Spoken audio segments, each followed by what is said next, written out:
नमस्कार मित्रांनो. काय चाललंय मग? काय मग बघितलं का नाही झापूक झुपूक सूरज चव्हाण यांचा चित्रपट?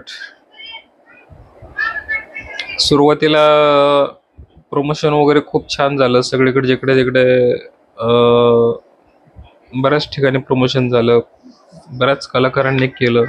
असं वाटत होतं की सूरज चव्हाण यांचा झापूक झुपूक चित्रपट चालेल, पण काय तो चालत नाही असं दिसतंय.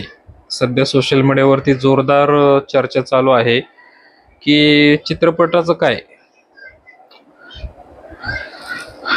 जसं की आता जसं बिग बॉस मध्ये लोकांनी प्रेम दिलं, त्याला असं वाटत होतं की झापूक झुपूक या चित्रपटात पण सूरज चव्हाणला प्रेम मिळेल व लोक आपला चित्रपट बघतील, असंही त्यांना वाटलं असेल.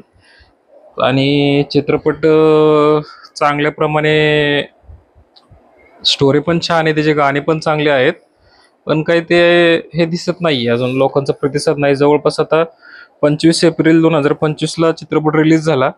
रिलीज झाल्यानंतर आज आहे तारीख 6 तारीख आहे, 6 मे. जवळपास 10 ते 12 दिवस झाले. तर 10 ते 12 दिवसामध्ये काय कलेक्शन झालेलं आहे म्हणावं असं काय वाटत नाहीये. आणि पब्लिकला वाटत होतं की बाबा चालेल चित्रपट, पण आता चांगल्या चांगल्या लोकांचे चित्रपट फ्लॉप होतात. सलमान खान सारख्या हिरोचे चित्रपट फ्लॉप होतात, नाही का? चांगले चांगले हिरोंचे फ्लॉप होतात, सगळीकडे हे होतात. पण शक्य नाही, त्या गोष्टी होत नाहीयेत. आणि सांगायचा मुद्दा म्हणजे आता त्याच्याबरोबर झापक झुपूक बरोबर दोन चित्रपट आता टक्कर देत आहेत. म्हणजे एक प्रसाद ओक यांचं गुलकंद, आणि दुसरा आहे भरत जाधव यांचा आता थांबायचं नाही.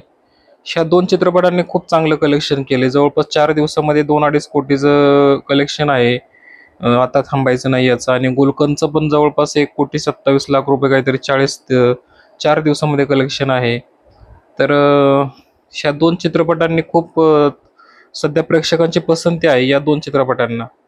आणि सांगायचं मेन म्हणजे 10 ते 12 दिवसामध्ये सूरज चव्हाण यांच्या चित्रपटाचं फक्त काहीतरी 1,12,00,000 असं कलेक्शन झालेलं आहे, म्हणजे 10 ते 12 दिवसामध्ये.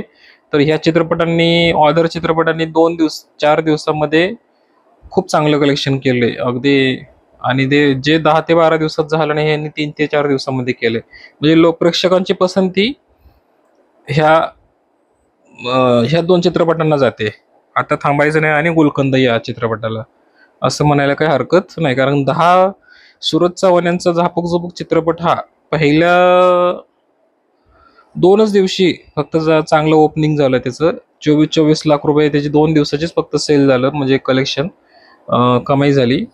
व त्यानंतर तो चित्रपट हळूहळू थिएटरमधून निघू लागला. आता सोशल मीडियावर बऱ्याचशा कमेंट्स येत आहेत, बरेचसे केदार शिंदे यांच्या बरोबर बद्दल हे होत आहे, निगेटिव्ह कमेंट्स येत आहेत, निगेटिव्ह चर्चा होत आहेत की त्याला बिग बॉसमध्ये जिंकला वगैरे, सहानुभूती तयार झाली, अशा बरेच कमेंट्स येतात. पण त्याच्याबद्दल काही कोणाला काही फरक पडत नाही. पण असो, चित्रपट हा लोकांनी पाहावा अशी इच्छा होती, पण काही लोकांनी त्याला पाठ फिरवली त्याच्याकडे. आणि चित्रपटाला जवळपास आता बऱ्यापैकी रिवर्स येत चाललंय. आणि आता काही ठिकाणी, काही थिएटर्समध्ये, महाराष्ट्रामध्ये काही थिएटर्समध्ये चित्रपट तो आता निघतोय बाजूला, म्हणजे उतरतोय खाली पोस्टरवरून. म्हणजे थिएटरवर हळूहळू तो चित्रपट काढायला लागलेत, असं म्हणलं तरी काही हरकत नाही. कारण आपण आता बघतोय सोशल मीडियावर चर्चा की खूप अवघड आहे सध्या. त्यामुळे थोडं चित्रपटाचं बजेट आहे 5 कोटी असं सांगता येतं. आता 5 कोटीचं चित्रपट नसेल, काही सांगता येत नाही, पण म्हणतात बाबा 5 कोटी रुपये खर्च झाले, फक्त कलेक्शन झाले 1,27,00,000 रुपये. इज इम्पॉसिबल, या गोष्टी एवढ्या नसेल झालं. 1-1.5 कोटी रुपये, 2 कोटी रुपये झाले असेल मराठी चित्रपटाचं, असं काही एवढं हे नसतं. पण असो, जे काय असेल ते असे, आपल्याला काही त्याशी हे नाही. फक्त आहे, गरीब घरातला कुटुंबातला मुलगा होता तो, अगदी गरिबीतून वर गेला. त्यामुळे प्रेक्षकांनी त्याला, चित्रपटाला लोकांनी पसंती द्यायला पाहिजे होती आणि जाऊन पाहणं गरजेचं होतं. जास्तीत जास्त लोकांनी ॲटलिस्ट 2, 2.5, 3, 4 कोटी, 5 कोटी कलेक्शन जरी झालं तरी तो चित्रपट चालला असता व्यवस्थित. पण काय तसं दिसण्याचं चित्र तसं दिसत नाहीये. आता आमच्या जवळच आहे तिथून त्याचं गाव, आमच्या गावाजवळच आहे तो राहायला. लय 30-35 किलोमीटर अंतर आहे फक्त, काही लय लांब नाहीये. पण लोकांनी सुरतच्या चित्रपटाकडे पाठ फिरवली असं म्हणलं तरी काय हरकत नाही, रसिकांनी प्रेक्षकांनी, नाही का. चांगला चालेल असे वाटत होतं, कलेक्शन होईल 10-15 कोटी, पण ते काय झालं नाही. कारण प्रमोशन जबरदस्त केलं त्यांनी, जबरदस्त प्रमोशन, प्रत्येक ठिकाणी प्रमोशन, खूप इतकं छान प्रमोशन झालं ना, इतकं प्रमोशन झालं, पण ते सक्सेसफुल झालं नाही. आणि आता सोशल मीडियावरती चर्चा चालू आहे सगळीकडे की चित्रपट फ्लॉप झाला. आता फ्लॉप की हिट झालं ते काय अजून काय नाही, पण बऱ्यापैकी चित्रपट उतरलाय थिएटरवरनं. बऱ्यापैकी बाकीचे 2 चित्रपट टक्कर देत आहेत सध्या. त्या चित्रपटांची कमाई सध्या चांगली आहे आणि प्रेक्षकांची पसंती त्या चित्रपटांना नाही. आता थांबायचं नाही आणि गुलकंदला, नाही का. असो जे काय असेल ते, पण अजूनही आपली विनंती आहे प्रेक्षकांना की सुरत चव्हाण याचा चित्रपट बघावं सर्वांनी जाऊन आवर्जून आजही, अजून एकदा नसेल पाहिलं तर. आणि एक गरिबीतून मुलगा वर गेलेला आहे, अत्यंत हालाकीच्या परिस्थितीतून तो वर आलेला आहे. तो चित्रपट सर्वांनी पहा अशी माझी विनंती आहे सर्वांना, ठीक आहे. कारण आता काल परवा आपण थिएटर्स वगैरे पाहिले मागच्या 2-4 दिवसापूर्वी, थिएटर्समध्ये हार्डली एक 4-10 5-10 माणसं होते फक्त स्क्रीनला. ज्या ठिकाणी थिएटर फुल व्हायला पाहिजे त्या ठिकाणी 10-15-20 माणसं फक्त, 10 ते 15 माणसं फक्त.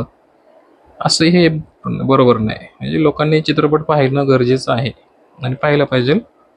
अजून नसेल पाहिला तर ज्यांनी जाऊन पाहून या, जास्तीत जास्त लोकांपर्यंत तो चित्रपट जाईल, पोचवा, लोकांनी पहा, नाही का. अत्यंत गरिबीतून तो वर गेलेला आहे. सर्वांनी आपणही गरिबीतूनच वर गेलेलो आहे कष्ट करून, ते आपल्याला माहिती आहे. त्यामुळं थोडंसं तुम्ही चित्रपट बघण्याचा प्रयत्न करा आणि कशी वाटली माहिती सांगा लवकरात लवकर. आणि आपल्या यूट्यूब चॅनलला सबस्क्राईब करा, लाईक करा, कमेंट करा, शेअर करा. नक्कीच भेटू पुढच्या ब्लॉगमध्ये. चला, रामकृष्ण हरी, जय शिवराय.